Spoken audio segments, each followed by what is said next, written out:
السلام علیکم ورحمۃ اللہ وبرکاتہ۔ عام طور پہ جب انسان کوئی کام کرنا چاہتا ہے اور خاص طور پہ ایسا کام جو انسان کے اپنے دل کو اچھا لگے مگر دوسرے اس کو ناپسند کریں، تو ہم کہتے ہیں کہ کر لو، بعد میں سب ٹھیک ہو جائے گا۔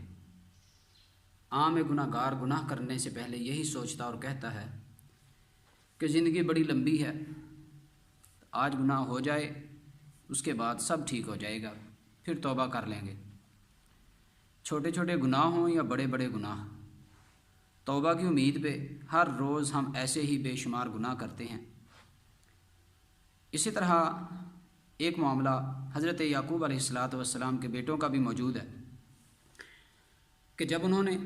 یوسف علیہ السلام کو باپ کی نظروں سے دور کرنا چاہا، قرآن کے اندر موجود ہے، کہنے لگے اقتلوا یوسف او اطرحوہ ارضا یخل لکم وجہ ابیکم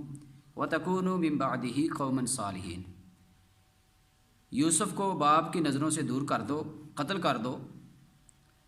یا کسی بھی طریقے سے باپ کی نظروں سے ہٹا دو، وتکونوا من بعدہ قوما صالحین، اس کے بعد ہم صالحین بن جائیں گے، برگزیدہ بن جائیں گے۔ آئیے سوچئے کہ یہ آپ کی سوچ ہو سکتی ہے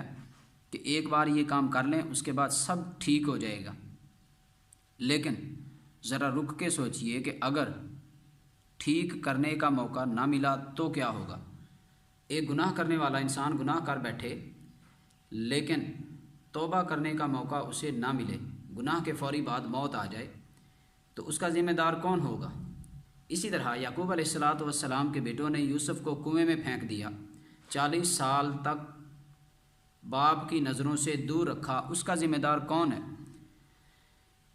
اگر ہم چاہتے ہیں کہ ہمارے اپنے ہماری خوشیوں میں ہمارے ساتھ شریک رہیں